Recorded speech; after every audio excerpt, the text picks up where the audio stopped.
한 주간 동안 주의 은혜 가운데 평안하셨습니까? 옆에 사람하고 인사합시다. 사랑합니다. 축복합니다.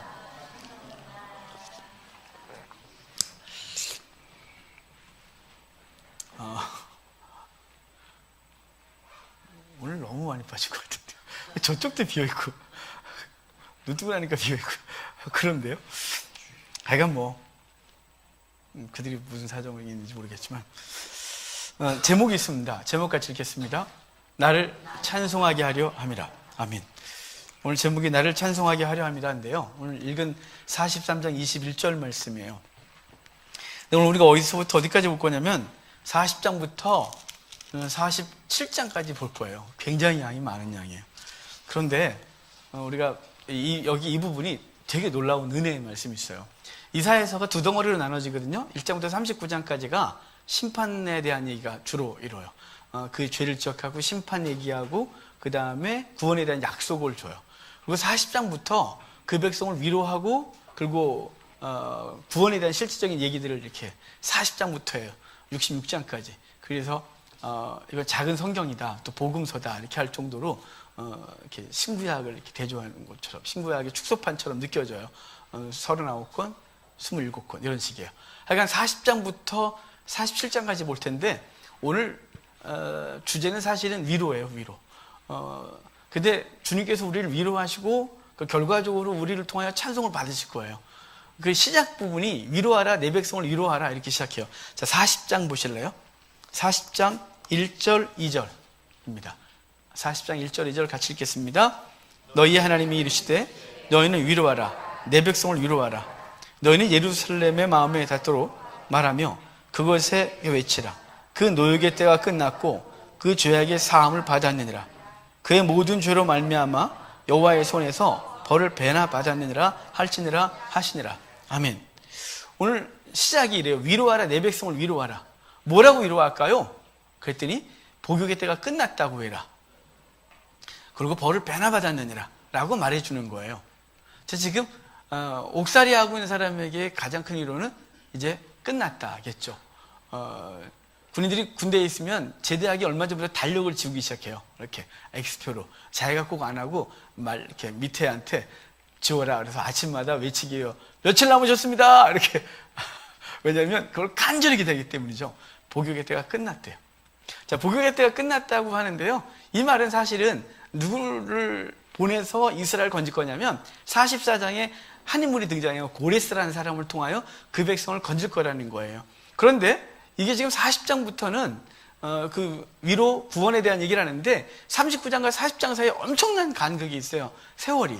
39장에는 무슨 얘기로 끝나는 거냐면 39장 그 앞부분에 보면, 그 앞부분 쭉 보면 이사야 때 히스기야와 함께 활동했을 때 히스기야 왕이 다스릴 때 아수르가 침공해 들어오고 그 위기 속에서 구원받은 얘기, 그러면서 히스기야가 병들어 죽게 되었을 때 고침받은 얘기, 이런 얘기를 하면서 그 바벨론 사신이 왔을 때 히스기야가 내탄골 보여주잖아요. 그래서 그 사신들이 돌아간 이후에 이사야가 와서 무슨 말씀했습니까? 그랬더니 내탄골 보여줬다는 거예요. 그래서 이사야가 이렇게 징계하죠. 예언해요. 후에 네가 보여줬던 그 모든 보물들은 바벨론으로 옮겨갈 것이고 네 후손들은 바벨론의 환관으로 끌려갈 거라고 예언하고 끝나요. 그게 39장까지예요. 그러고 나서 정말 그 이후에 이게 실제적으로 이루어져요. 그 끔찍한 사건이요. 히스기야가 죽고 그의 아들 므낫세 때 악정, 그리고 그의 아들 아몬이 엉망으로 행하고 요시야가 잠시 종교교를 했지만 요시야의 아들들 여호아스, 여호야긴, 시드기야가 악하게 행함으로 나라가 망해요. 바벨론의 포로로 끌려가고 70년간 포로 생활을 하고 있는 그들 아무것도 없었어요. 절망, 완전 절망이에요. 유다 땅에 남은 자가 아무도 없었어요. 남아있던 자들까지도 대학살을 당해서 없고, 바벨론 포로 끌려가서 마땅한 지도자도 없고, 그리고 그들은 권력도 없고 아무것도 없을 때, 그리고 바벨론은 무너질 것 같지 않을 때, 그럴 때 이 말씀이 주어지고 있는 거예요. 위로하라, 내 백성을 위로하라, 복역의 때가 끝났다고 위로해라, 이렇게 말하는 거예요. 얼마나 큰 위로가 되겠어요. 바벨론에서 돌아올 건데. 여러분, 우리에게 위로는 뭘까요? 여러분의 위로는 뭔가요? 갑자기 인생의 문제가 막 떠오르면서 돈 문제, 지금 이 뭔가를 하고 싶은데 아무것도 없는 이 답답하면서 갑자기 뭔가 빵 하고 터져서 해결되기를. 지난주에도 어떤 누가 통화하는데 로또 또 얘기를 하더라고요. 우린 간절한 소망이 로또 같아요. 성도인데 왜 이렇게 로또를 많이 보는지 모르겠어요. 혹시나 여러분 주변에 로또가 있거든, 당장 찢어버리시길 바라고, 다음부터 로또를 잡고 싶을 때 확 이렇게, 왜냐면 이거 아니에요. 로또 아니에요. 로또를 통해서 주께서 일하지 않아요. 주님 그렇게 일하시는 분이 아니에요. 그러니까 인간이 갖고 있는 위로는 지금 문제에서 해결되는 거겠죠. 지금 답답한 문제들, 지금 복잡한 문제들이 해결되는 게 위로일 거예요. 근데 그 위로가 오래 갑니까? 여러분 많이 누려보셨잖아요. 그 누려볼 때 그게 오래 가든가요? 그리고 그것이 지금 유지되고 있다고 해서 위로가 계속 되든가요? 일부 때 손집사님이 기도하셨는데 인간의 갈증에 대한 얘기를 많이 쌓고 많이 하고, 인간 세상의 일들은 계속해서 갈증이 생기고 있는, 우리는 그것으로 만족이 안 돼요. 근본적인 위로가 안 돼요. 근데 위로가 뭐냐면요, 이래요. 인간의 가장 큰 위로는 무엇이냐? 라는 질문에 우린 교리적으로 이렇게 말해요. 하나님께서 그 아들 예수를 보내서 그 아들이 우리의 죄를 담당하고 죽어주시면 우리가 그 죄로부터 구원 받은 것, 그것이 가장 큰 위로인 거예요. 정말로 그렇게 믿으십니까? 우리의 위로는 하나님의 나라입니까? 우리의 위로는 예수 그리스도를 통하여 죄사함 받고 천국 얻은 것, 하나님의 백성 된 게 가장 큰 위로가 되기를 바라요. 이 위로는 왜 주셨는 줄 아세요? 그건 바로 이스라엘의 죄, 이것과 동일해요. 자, 지금 복역의 때가 끝났다라고 말할 때 왜 복역을 할까요? 당연히 원인은 죄죠. 죄를 졌기 때문에 옥살이를 한 거고, 옥살이가 끝나는 걸 얘기를 해주고 있는 거예요. 원래 이들은 영원한 옥살이에요. 이들은 바벨론이 무너지지 않는 한 절대로 여기서 헤어나올 방법이 없는 영원한 옥살이였어요. 근데 모든 인류가 그러했어요.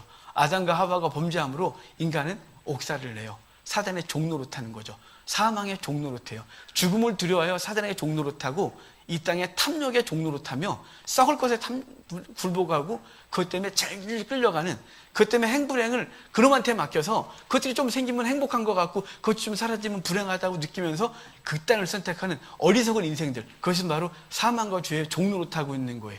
그것에 포로되어 있던 거죠.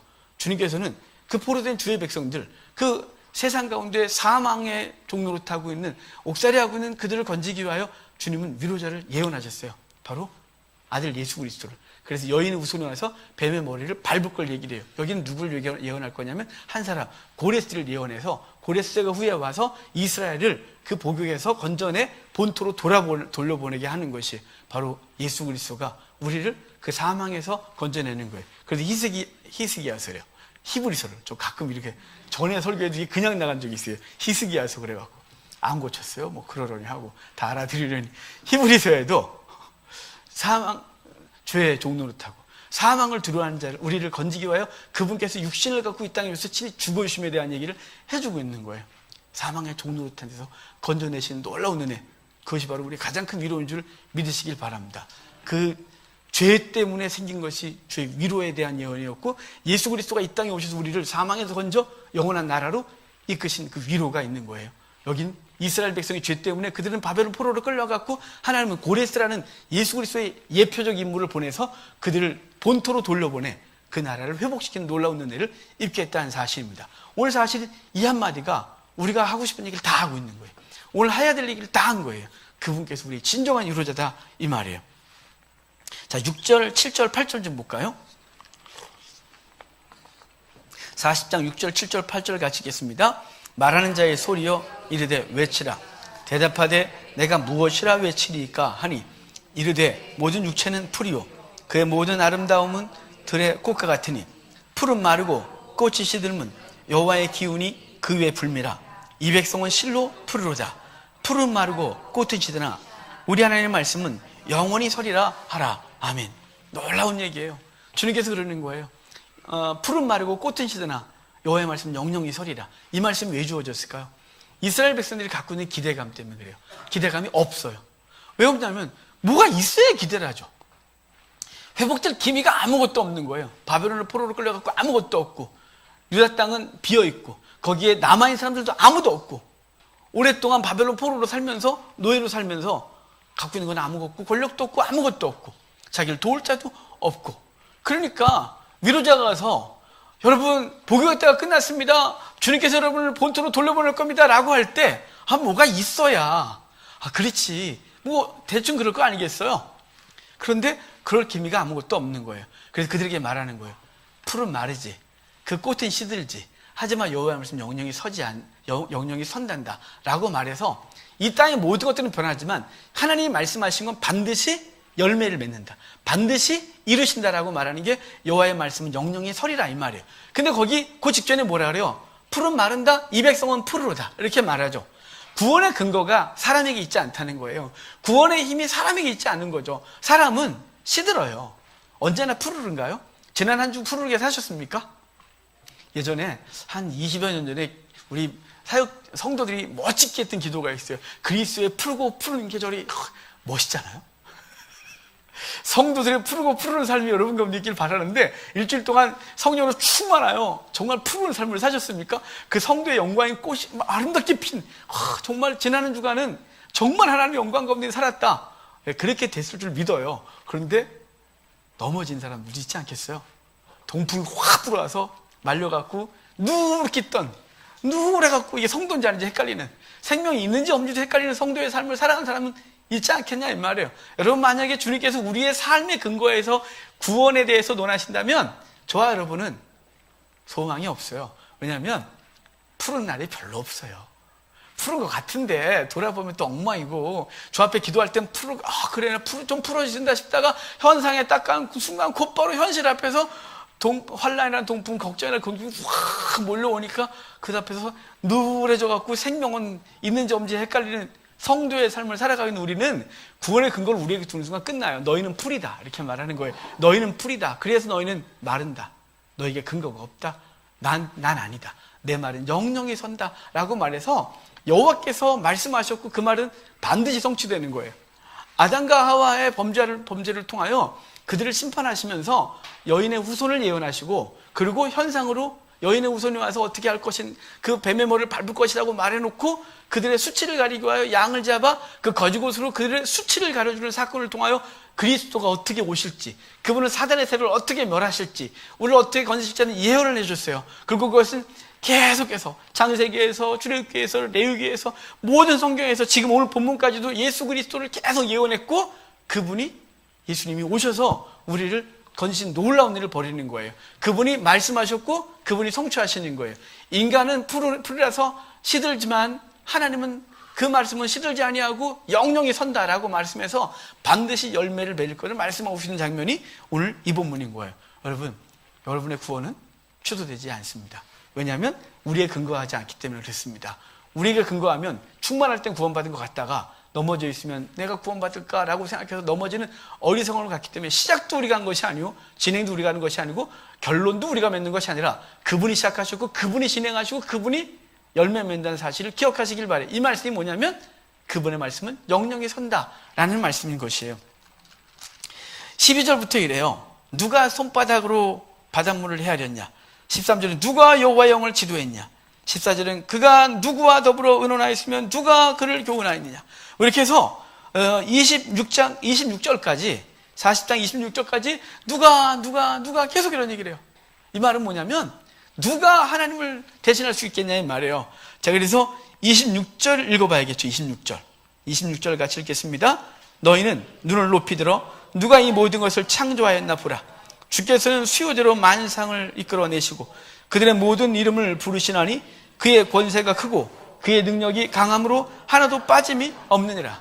자, 여호와는 어떤 분이라고? 창조자라고요. 여호와로부터 모든 것이 우리했고 모든 것이 마무리될 거예요. 그러니까 누가 너희를 건져낼 수 있겠냐? 누가 할 수 있냐? 주님만이 할 수 있다. 그분이 왜 할 수 있냐? 그분이 창조자다. 그분이 전능하다. 그분이 주권을 갖고 있다. 그래서 그분이 하실 수 있다. 이렇게 말하고 있는 거예요. 그러면서 27절 같이 읽어볼게요. 야곱아 어찌하여 내가 말하며 이스라엘아 내가 이르기를 내 길은 여호와께 숨겨졌으며 내 송사는 내 하나님에게서 벗어난다 하느냐. 아멘.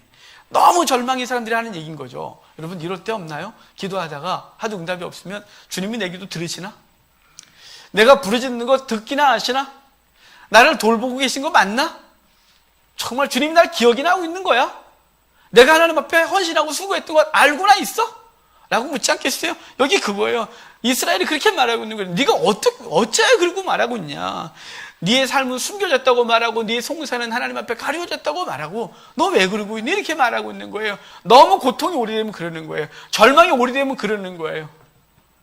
예전에 어떤 분이 저한테 그랬어요. 목사님, 예전에 주님께서 저한테 즉각 응답하셨는데 어느 날부터 나한테 말씀을 안 하신대요. 기도해도 응답이 없고 반응도 없고 아무 느낌이 없대요. 너무 괴로워 죽겠대요. 예, 괴롭죠. 그분이 침묵하실 때 너무 괴로운 거예요. 환난으로부터 건져주시길 기대하는데 아무도 그분이 응답을 안 하시는 것 같은 절망감이 있는 거예요. 그럴 때 이렇게 넌 어떻게 그렇게 말하니? 그러면서 28절부터 31절까지가 뭐냐면 오직 너희는 여호와를 앙망하라요.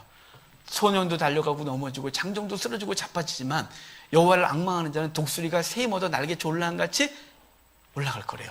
여러분, 우리의 도움은 주님이신 거예요. 여러분, 사람이 아니에요. 또한 하나님께서 반드시 도와줄 거예요. 이스라엘 백성이 누가 우리를 도울까? 누가 우리를 건져낼까 생각했지만 아무도 없는 거죠. 인간적인 지도자도 없고 자기들도 그 힘이 없고 도울 자도 없고, 그래서 그들은 절망하고 있는 거예요. 위로해 준 말씀을 주고 있는데 그 백성을 건져내겠다고 했는데 절망하고 있는 거예요. 그래서 주님께서 다시 말씀하고 있는 거예요. 소년도 넘어져, 장정도 넘어져, 다 넘어져. 오직 여호와를 앙망하는 자는 새임 얻어 독수리같이 올라감을 얻을 것이야 라고 말해서 누구를 바라보라고요? 주님만 바라보라고요. 그게 쉬운가요? 어디? 좀 살만할 땐 괜찮아요. 아직 좀 괜찮을 때 주님 바라봐요. 근데 자꾸만 환난으로 넘어가고 소망이 점점 끊어진다고 생각될 때, 인간적인 소망이 하나도 없어진다고 느낄 때, 그때 주님을 바라보는 거 만만하지가 않아요. 죽을 것 같아요. 그럼 다시 그동안 버티다 믿음으로 또 얼른 세상 걸 잡으려고 하죠. 그건 헛된 것이었는데 그것도 모르고 다시 잡아 다시 더 수렁으로 빨려 들어가는 어리석음을 겪는 거예요. 여러분, 여호와만이 우리의 도울 자임을 믿으시기를 바랍니다. 41장 10절에 우리에게 놀라운 얘기를 해줘요. 41장 10절 같이 읽어볼까요? 두려워하지 말라. 내가 너와 함께함이라. 나는 내 하나님이 됨이라. 내가 너를 굳세게 하리라. 참으로 너를 도와주리라. 참으로 나의 의로운 오른손으로 너를 붙들리라. 아멘. 이 말씀 많이 읽으시고 외우시고 그러셨죠? 이 말씀이 믿어지십니까? 제가 이 말씀을 딱 생각이 나는 장소가 어디냐면 정말 이상하지만 화장실이에요. 어디 교회 화장실에서 이렇게 볼일을 보는데 앞에 탁 있는 거예요. 딴 생각 뭐 하게 있겠습니까? 읽었죠. 읽는데 이 말씀이 그날 왜 이렇게 다가오는 거예요? 좀 민망하지만 굉장히 다가와요. 그랬더니 제가 일부 끝났더니 문사모님이 목사님 저도 그런 경험이 있어요. 어디서 읽었는데 그게 항상 그 말씀 보면 거기만 기억나는데, 하여간 저는 이 말씀을 읽는 순간 항상 그날 그 시간만 기억나요. 이해하죠? 왜 그날은 저한테 굉장히 감격했던 것 같아요. 두려워하지 말라, 놀라지 말라. 나는 내 하나님이 됩니다. 내가 너를 붙들어 주겠다. 나의 의로운 오른손, 강력한 오른손 내가 너를 붙들어 주리라 라고 말씀하신 놀라운 사건인가요? 왜 이렇게 말하나요? 끊임없이 말하지만 이들은 절망하고 소망이 없고 아무것도 못한다고 생각했기 때문에 그래요. 우리의 구원은 우리에게 있지 않아요. 우리의 삶의 우리의 모든 회복들은 우리에게 있지 않아요. 그분이 붙들어주고 있어요. 그래서 그분이 붙들어준다고 말하고 그분이 회복에 대한 약속을 주고 있는 것이죠. 자, 중간중간 많이 뛰어넘어갈 거예요. 오늘 할 얘기가 너무 많아서. 42장 8절 9절 볼까요? 42장 8절 9절 같이 읽겠습니다. 나는 여호와이니 이는 내 이름이라. 나는 내 영광을 다른 자에게 내 찬송을 우상에게 주지 아니하리라. 보라, 전에 예언한 일이 이미 이루어졌으니라. 이제 내가 새 일을 알리노라. 그 일이 시작되기 전에라도 너희에게 이르노라. 자, 여기 이렇게 해놓고 우리가 오늘 읽었던 본문의 맨 마지막 43장 21절을 또 다시 한번 봅시다. 43장 21절 같이 읽게요. 이 백성은 내가 나를 위하여 지었나니 나를 찬송하게 하려 함이라. 아멘. 자, 주님께서는 내 백성에게 내 백성을 건져내겠대요. 아까 읽었던 8절에 나는 여호와니 이는 내 이름이라. 나는 내 영광을 다른 자에게 우상에게 주지 않겠다. 나는 내 백성을 통해 찬송받겠다 라고 말하고 있는 거예요. 이게 무슨 얘기냐면 내 백성을 방치해 두고 그 백성을 건지는데 우상이나 다른 것들이 해서 내 백성이 거기에 영광을 돌리지 않도록 하겠다. 반드시 내가 건져내겠다. 그래서 난 내 백성을 통해 찬송받을 거다. 이렇게 말하는 거예요. 제가 43장 21절을 예전에 청년 때 찬양 사역을 하고 다니면서 기타 치고 탁 하면서 제가 예전에 그래서 한때 별거 다 했어요. 그런데 찬송을 하면서 딱 회중 앞에 딱 쓰면 이랬어요. 이 말씀을 외우면서 이 백성은 내가 나를 지었나니 나의 찬송을 부르게 하려 함이라 라고 말씀하셨습니다. 여러분 찬송합시다. 쫙 이렇게 찬송했었어요. 근데 어느 날 성경을 읽다가 이건 그렇게 쓰는 게 아니에요. 이건 그 정도 얘기가 아니라 이건 어마어마한 얘기였어요. 제가 이걸 깨닫고 나서 얼마나 힘이 났냐면 4, 3, 2, 1 이렇게 외우면서 외운 이 말은 내 백성은 내가 나를 지었나니 나의 찬송을 부르게 하려 함이 이 말은 찬송해 안 해? 혼나 찬송해 이게 아니에요. 제가 오주기를 못 깨달았으면 제가 그러다가 농담으로 했을까요? 주님, 녹음기를 트시죠. 24시간 플레이를 시키시죠. 뭐 꼭 우리를 통해 찬송 받겠다 그러십니까, 주여? 그냥 노래를 틀어놓으시지. 이렇게 농담했던 거예요. 여러분, 이제 그 정도가 아니고, 이건 어마어마한 거 뭐냐면, 내 백성이 절망 가운데 있는데, 내 백성을 건져내서 내 백성을 하면 찬송하게 하겠다고 하는 거예요. 지금 우리가 절망 가운데 있다 칩시다. 예를 들어, 우리가 죽을 위기에 있어요. 근데 우리가 그 어떤 누군가가 우리를 다 건져줬어요. 살려줬어요. 그러면 평생 그 사람은 나의 생명의 은인이야 이렇게 안 그럴까요? 우리가 옛날에 이용일 집사님 계시잖아요. 이용일 집사님 우리 선우기를 살려주셨거든요. 그 설악산 거기 이렇게 동에서 놀다가 이렇게 올라오다가 그 무슨 계곡인지 모르는데 계곡이 좋다고 잠깐 발 담그고 가자고 발 담갔다가 도로로 나왔다가 이렇게 성도들 반 나오고 저희 반 여기 있고 거기에 왕복 2차소밖에 안 되는데 우리 아들놈이 그때 기저귀 뛰고 얼마 안 된 아주 별로 이렇게 잘 못 걷는, 근데 아장아장 걷고 오다가 이놈이 갑자기 뒤에 엄마가 있으니까 돌았어요. 근데 위에서 엄청난 관광버스가 속도를 내는 거예요. 근데 저는 마비가 됐고요. 이걸 어떻게 할 수, 그냥 죽었다 싶었어요. 근데 이용일성 운동신경이 무지하게 좋은 양반이잖아요. 그 양반이 가서 선익이 꼬맹이를 팍 쳤어요. 그래서 버스가 아슬아슬하게 비켜갔어요. 그래서 살았어요. 저 그날만 생각하면 아직도 소름이 돋아요. 저는 항상 다니면서 선익이한테 그래요. 네 생명 은인은 이용일 집사님이다. 너 그날 죽을 뻔했는데 그분이 팍 치서 살았다 너. 이렇게 항상 얘기해 주죠. 그게 찬송이에요. 이해가 되십니까? 이 백성은 내가 나를 위해 지었나니 나의 찬송을 부르게 하려니라. 절망 가운데 우리 소망 없고 아무것도 알 수 없을 때 그걸 누가요? 하나님께서 건지셔요. 그래서 우리는 그분 앞에서 날마다 찬송하는 거예요. 날마다 세치어로 찬송하는 게 아니고 고백으로, 감사로. 그래서 우리는 이긴 자가 어디에 쓰냐면 요한계시록 4장에 보좌 앞에 서는 거예요. 요한계시록 4장을 보면 거기 보좌가 있고 보좌 위에 하나님이 앉아 계시고 그 주변에 24장로와 그룹들이 서서 거룩하다 거룩하다 거룩하다 우리의 구원은 보호자에 앉으시니와 어린 양께 있도다 라고 노래를 부르고 있는 거예요. 그분이 우리를 건졌다고 그 노래 부르고 있는 거예요. 우린 근거가 없어요. 우린 풀이에요. 우린 말라요. 우린 아무것도 못해요. 오늘 충만했다 갑자기 내일 까부러져 갖고 아무것도 못해요. 오늘 세상을 다 뒤집어 엎을 것 같다가 갑자기 집에 가갖고 배우자가 투덕거리고 자녀 꼴보기 싫은 것 때문에 이러다가 내가 성도인데 싶다가 이런 막 우린 맨날 이래요. 맨날. 그래서 우린 구원의 근거가 우리 가운데 없는 거예요. 여러분, 우리 가운데 구원의 근거가 있으면 우리는 소망이 없어요. 그냥 오늘 그만두시면 돼요. 오늘부터 교회 안 나도 돼요. 여러분, 어차피 뭐 실패할 건데 여러분은 어차피 실패할 거예요. 그러니까 안 나오셔도 돼요. 여러분의 행위에 근거로 해서 천국을 얘기하고 구원을 얘기할 거면 그냥 오늘부터 하지 마세요. 뭘 아무것도 못할 건데 끝방 가서 꼭 실패할 건데 그걸 그렇게 열심히 달려가요. 우리는 예수 그리스도가 하나님 아버지가 아들을 보내시고 그 아들이 우리의 죄를 다 담당하셔서 죽으심으로 그것의 근거에 구원을 얻었고 구원받은 자답게 살려고 몸부림을 치는 것이에요. 몸부림을. 그래서 말씀 듣고 아멘 그 돌아갔다가 또 넘어지면 주여 어찌하면 좋을까요? 라고 해서 그분이 다시 은혜의 생수를 부으시면 다시 파릇파릇해지고, 그리고 때로는 하나님의 백성의 영광에 꽃을 맺었다가 꽃을 피웠다가 어느 날 또 동풍부로 무너지고 성도인지 아닌지 헷갈리게 살면서 생명력 하나도 없이 무너져 있는 우리의 모습을 보면 또 절망했다가 이러는 것이. 근데 그것이 아니고 어떻게 그분이 건진다. 그래서 이렇게 말하는 거예요. 이 백성은 내가 나를 지었다고 나를 찬송하게 하려 함이라. 내가 다른 자에게 영광을 뺏기지 않겠대요. 우사에게 주지 않겠대요. 내 영광은 내가 스스로 취하겠대요. 어떻게 해서 우리를 건져내서, 우리를 구원해서, 우리를 절망해서 건져내서, 그 어려운 환경 속에서 건져내서 하나님이 찬송받겠다고 말씀하고 있는 거예요. 여러분, 그 하나님을 신뢰하시길 바라요. 여기 이제 43장 25절 25절 좀 볼까요? 43장 25절. 나는 나를 위하여 내 허물을 도말하는 자니 내 죄를 기억하지 아니하리라. 아멘. 나를 위해서 도말하는 거래요.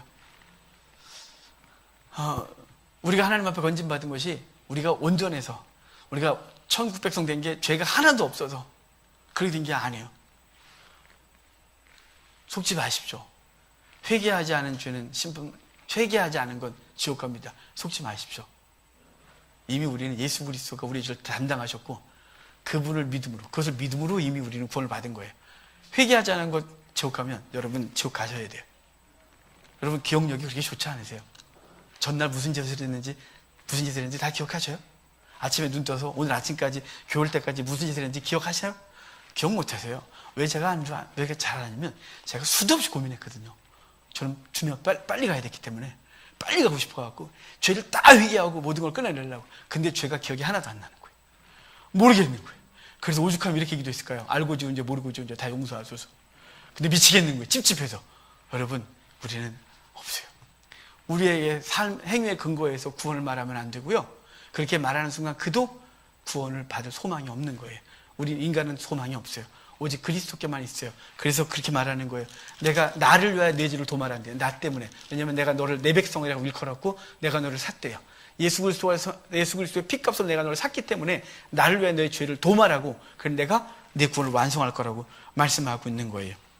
자, 44장 27절, 28절 거기 봅시다.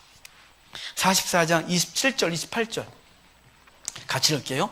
기품에 대하여는 이르기를 말하라. 내가 내 강물을 마르게 하리라 하며 고레스에 대하여는 이르기를 내 목자라.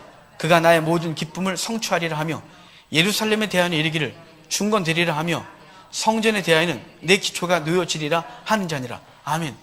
자, 지금 누구가 등장하냐면 28절에 고레스라는 사람이 등장해요. 고레스, 이건 세상 역사 속에서 키루스라는 왕이에요. 페르시아의 왕이죠. 키루스. 이 키루스를 통해서 지금 이란 지역을 그 걸프만의 오른쪽에는 조그만 나라였는데 그 페르시아가 지금 이란과 아프가니스탄 지역에 있는 이쪽 메디아를 먹고 그리고 그 다음에 터키 땅 리디아를 먹고 그리고 지금 현재 이라크 땅 바벨론을 먹어요. 그리고 그의 아들을 통하여 이집트를 먹어요. 그러니까 고대 때 가장 큰 왕국을 만드는 사람이 이 키루스예요. 이 고레스가 예언되고 있는 거예요. 하나님은 이스라엘 백성들을 심판하리라라고 이사야가 히스기야에게 네가 보여줬던 그거 다 바벨론으로 옮겨갈 거고 너희 후손들은 환관으로 끌려갈 거야 라고 말해놓고 그러고 나서 이제 심판 속에서 주의 위로를 얘기를 하면서 돌아올 거라고 말하고 누가 돌려보낼 거냐면 고레스라는 사람이 등장할 건데 그가 너희를 돌아가서 성전 지으라 할 자라 이렇게 말하는 거예요. 신학교에선 40장부터 제2 이사야 뭐 이런 얘기가 있어요. 제2 이사란 말은 39장까지는 이사야가 썼고 40장부터는 누군가가 이사야의 이름을 빌어 써서 붙였다는 거예요. 왜냐하면 고레스라는 사람이 올 줄 어떻게 알았고 그리고 이걸 어떻게 알았겠냐요. 그러면 더 이상 성경은 여러분 이거 더 이상 믿지 마세요. 오늘 너무 극단적인 얘기를 하죠. 성경이 조작된 거라고 생각한다면 그만하셔야 돼요. 여러분 이건 이후로 예언으로 돼 있지.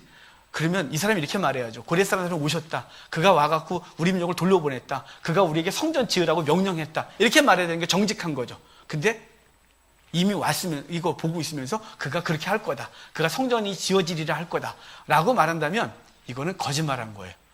제2 이사야라고 말하는 건 거짓말을 스스로 거짓말하라고 말하고 우리는 그 거짓말을 믿으면서 하나님이 그렇게 할 거라고 스스로 믿는 바보가 되어 있는 거예요. 아니요. 그거는 고레스라는 사람을 이사야가 예언했다 할지라도 비록 200여 년 뒤에 나타날 사람이라 할지라도 주께서 말씀하신 거죠. 주님께서 왜 못한다고 생각하나요? 아담과 하와가 범죄했을 때 여인의 후손을 예비하셨는데 그분 그리고 우리의 모든 구원을 예비하시고 에베소서에 보면 창세전에 우리를 예비하셔서 구원하셨다고 하신 그분의 역사는 대체 어떻게 믿나요? 그 200년 뒤에 올 고레스도 못 믿었는데 여러분 그렇지 않아요. 그를 통하여 건지겠다고 하는 거예요. 근데 그가 뭐 한다고요? 성전이 지어지리라 할 거래요. 고레스는 그리스도의 강력한 예표예요. 예수님의 예표예요. 예수님을 예표하는 사람인데 그가 뭐 한다고요? 성전이 지어지리라 하리라. 여러분 예수님이 오셔서 이렇게 말씀했어요. 예수님이 오셔서 성전을 향하여 헤롯 성전을 향하여 부셔버려라. 내가 사흘 만에 다시 지으리라 라고 말했고 그 뒤에 해설이 붙기를 당신의 육체를 가리켜 말씀하십니다 라고 말해요. 그리고 그분이 죽으신 이후에 성령이 임하셔서 우리의 심령을 성전되게 하셨어요. 그리고 우리 공동체를 성전되게 하셨어요. 그리고 요한계시록 7장에 보면 구원받은 자 14만 4천 얘기하면서 이들은 누구입니까? 그랬더니 큰 환란에서 나온 자들인데 그들은 어린 양의 보혈로 그것을 빤자라라. 그들은 다시는 슬픔도 아픔도 눈물도 없다. 그들에게 하나님이 장막을 쳐주시리라. 장막을 쳐주겠대요. 바로 예수 그리스도의 장막이 우리에게 쳐져 있음을 말씀해 주고 있는 거예요. 이건 고레스는 바로 예수 그리스도를 대표하고 그리스도가 우리에게 장막을 쳐주셨어요. 그분이 우리 가운데 거하셔서 성전되게 하셨고 그분이 최종적인 장막이 되어주셔서 그분 안에 거하는 존재가 됐다 이 말이에요. 이 장막을 언제부터 예언됐을까요? 그는 노아홍수 이후에 곧바로 예언됐어요. 노아홍수 이후에 노아가 술 먹고 벌겋게 잤어요. 함이 그 수치를 드러내니까 셈과 야벳이 꼭 돌아라 그 옷으로 그 수치를 가려줬을 때 그것을 노아가 깨어난 이후에 함을 향하여선 가나안 저주 빠짐이 형들의 종이 되겠다고 말했고, 셈을 향하여서는 이렇게 말해요. 셈은 장막이 되겠다. 그래서 야벳도 그 안에 거하겠다고, 셈의 장막에 거했다고 말해서 바로 그리스도가 장막이 되어주시고 모든 인류는 그 장막 안에 거할 걸 얘기를 했었는데, 바로 그 장막을 누가 한다고요? 1차적으로는 고레스가 돌아가 성전 지어, 그래서 예루살렘 성전이 회복되어져요. 그것은 예표였어요. 예수 그리스도가 성전 되어주신 거예요. 그분이 우리의 성전 되었고, 우리 그 안에 들어가서 영원한 쉼을 얻는 거예요. 다시는 눈물도 슬픔도 아픔도 없는 이 처소가 예비되어 있는 놀라운 은혜가 우리 가운데 사실을 기억하시길 바랍니다. 자, 45장 7절 좀 볼까요? 5절이 5절 윗부분만 제가 읽을게요. 45장 5절, 나는 여호와라, 나 외에 다른 이가 없느니라. 이 말이 45장에 6번 나와요. 나는 여호와라, 나 외에 다른 자가 없느니라. 나는 여호와라, 나 외에 다른 자가 없느니라. 왜 이렇게 말할까요? 그들에게 이렇게 말하는 거예요. 나만 봐. 나만 봐. 너희를 건질 자 나밖에 없는 거야. 어떤 신도 너를 건질 수가 없어. 나 외에 다른 이가 없느니라. 나 외에 다른 이가 없느니라. 내가 고레스를 보내서 내가 너희를 건질 거다. 나 외에 다른 이가 없느니라. 나는 여호와라, 나 외에 다른 이가 없느니라. 이렇게 말씀해줘요. 여러분, 신앙인의 자존심이 좀 여러분에게 있기를 바라요. 전 어릴 때 너무 힘들었지만 있는 게 자존심밖에 없어서 배가 너무 고파도 어디 가서 밥 달라, 배고프다, 밥 먹었냐, 먹었다, 이러고 쫄쫄 굶었어요. 그냥 그 어릴 때부터 자존심밖에 없었어요. 신학생 때 너무 자존심밖에 없어서 마음이 왔어요. 2번 제가 밥 사달라고 한 적이 있어요. 친구, 지금 우리 잘 어울리는 친구, 그녀식이 저한테 이랬어요. 왕비인데 2번째. 그다음부터 내가 다시는 안 그랬어요. 너무 배고파서 식당 앞에 가서 딱 이제 너 식권 사려, 네가 좀 사봐. 그래서 용기를 내서 2번 농담했는데 그 친구가 저한테 왕비인데, 괜히 기억 못해요. 제가 기억을 되살려주지도 않아요. 민망해 할까봐. 근데 지금 때렸어요. 지금 사. 그 다음에 내가 개척하고 목사 되면 그때 내가 밥 살게. 그러고서 그 수치스러운 밥을 2번 얻어 먹었어요. 영원히 기억에 사라지지 않는 창피한 밥이었어요. 그런 굶음을 다시는 그 짓을 안 했어요. 근데 그건 인간적인 자존심이었어요. 제가 주님 만나고 주님과 교통하고 목회를 하면서 여러 가지 아픔을 겪고 그 시간을 지내면서 주님께서 저한테 주신 놀라운 은혜가 있어요. 그것은 인간적인 자존심은 별것도 아니고 성도의 자존심이 있다는 사실이에요. 성도의 자존심은 하나님 외에 다른 데 기웃거리지 않는 거예요. 누가 날 도와줄까? 기웃거리지 마세요. 우리 지난주에 애굽 얘기하면서 애굽을 의지하면 수치를 당하겠다 그랬죠. 여러분, 사랑 의지하면 수치를 당해요. 그가 내 도울 자 같아요? 아니요. 도우면서도 나를 수치스럽게 해요. 너무 부끄럽게 하죠. 인간의 자존은 다 땅에 떨어뜨려요. 인간은 나를 도울 자가 안 돼요. 그가 나를 돕는다 할지라도 도움 자는 주님이시다라는 당당하고 서야 돼요. 세상은 나를 못 도와요. 세상을 건지지도 못하고 돕지도 못해요. 누가 돕냐면 나는 여호와라, 나 외에 다른 신이 없느니라. 그분만 보는 거예요. 사방이 다 막혀도요, 시인의 고백을 들어야죠. 천지를 지으신 여호와가 나의 도움이라는 사실을 분명히 믿어야 돼요. 오늘 아까 분명히 말했어요. 40장에서 40장이죠. 거기서 이렇게 말했어요. 여호와를 앙망하라고. 그러면 독수리 나리 졸론같이 새 먹겠다고. 오늘 이렇게 말하는 거예요. 나 외에 다른 신이 없느니라. 나는 여호와라. 우리의 구원의 문제만 그럴까요? 주님은 우리의 영혼의 구원만 관심이 있을까요? 아니죠. 그분은 총체적 구원에 관심이 있어요. 당신의 백성의 삶 전체에 관심이 있어요. 우리가 눈을 뜨고 잠자리 들 때까지, 우리가 먹고 마시고 무엇을 하든지 주님은 우리가 주의 관심 가운데 있는 거예요. 그분이 도울 자예요. 그분이 이렇게 말했어요. 나는 여호와라, 나 외에 다른 자가 없느니라. 나는 여호와라, 나 외에 다른 자가 없느니라. 여러분, 인간적인 자존심 그게 아니고요, 영적인 자존심이요. 나 성도야. 우리 아버지 하나님이야. 그분이 이렇게 말씀해서 나는 여호와라, 나 외에 다른 자가 없느니라. 난 스스로 있는 자다. 난 누구의 도움도 필요 없이 스스로 있는 자다. 내가 너를 도울 것이다 라고 말씀하신 소리를 기억하고 성도의 자존심으로 서십시오. 어때까지 서시냐면 죽을 것 같이 서요. 죽을 것 같이 두려울 때까지. 이제 끝나는데 큰일 나는 데까지, 그때까지 서시는 거예요. 그분이 그때 일하세요. 아주 좀 짓궂으셔서 그때 일하세요. 미리 좀 일하시면 얼마나 좋을까요? 우리가 믿으면 안 오를 텐데 흔들리세요. 주님께서 이렇게 말씀하시는 거예요. 나는 여호와라, 나밖에 다른 자가 없느니라. 그래놓고 46장 1절에 이래요. 벨은 엎드러졌고 느보는 구부러졌다. 47장 1절에 처녀딸 바벨론이여 내려와서 티끌에 앉으라. 이렇게 말해요. 자, 고레스가 와서 이스라엘 건질 건데 어떻게 건지냐면 바벨론의 신들, 벨과 느보는 바벨론의 우상이에요. 그걸 그가 무너뜨릴 것이고, 그리고 그 결과로 바벨론은 슬퍼해라 라고 말하는 것으로 바벨론이 끝났음을 말씀하고 있는 거예요. 여러분, 주님께서 오늘 우리에게 말씀하시는 소리를 들으셔야 돼요. 이 백성은 내가 나를 위해 전하니 나의 찬송을 부르게 하려 함이라. 어떻게 찬송 받으신다고요? 우리를 구원하시고 우리를 회복시키셔서 주님이 찬송 받을 거예요. 그분을 찬송할 수밖에 없도록 만드실 거예요. 그냥 입을 다물고 있지 못하도록 만드실 거예요. 하나님이 우리를 통하여 찬송 받을 걸 믿으시길 바라요. 그래서 시작부터 이렇게 말하는 거, 위로하라, 내 백성을 위로하라. 뭐라고 위로할까요? 복육의 때가 끝났다고 위로해라. 푸른 마르고 꽃은 시드나 여호와의 말씀 영영이 설 거다. 인생은 풀이다. 인생 의지하지 마라. 인생은 코에 호흡에 그 생명이 있다. 그 막아버리면 죽는다. 그러므로 하나님만 의지하라 라고 말씀해서 끊임없이 그 얘기를 하고 있는 거예요. 그럼 하나님이 때가 됐을 때 고레스를 보내 계속 말했어요. 때가 돼서 예수 그리스도가 오셨어요. 우리를 건지셨어요. 우리를 건지신 그분은 우리와 함께 하셔서 우리를 내 옆에 치지 아니하시고 매 순간마다 우리로 동행하심을 기억하시길 바라요. 그래도 우리는 사람이 아니라, 환경이 아니라 자신의 능력이나 잔꾀에 근거해서 삶을 어떻게 살려고 하는 것이 아니라 우리의 구원도 하나님께 의탁했듯이 우리의 삶도 주께 의탁하여 주께서 말씀하신 걸 들어야 돼요. 나는 여호와라, 나밖에 다른 자가, 다른 신이 없느니라 라는 말씀 기억하시고, 그분만이 나의 신, 그분만이 나를 부끄럽게 하지 않을 존재, 도와주시고도 나를 수치스럽게 하지 않아요. 인생은 도와주면 꼭 수치스럽게 해요. 도와주면 꼭 생색을 내서 부끄럽게 해요. 아니요, 하나님은 그러지 않으세요.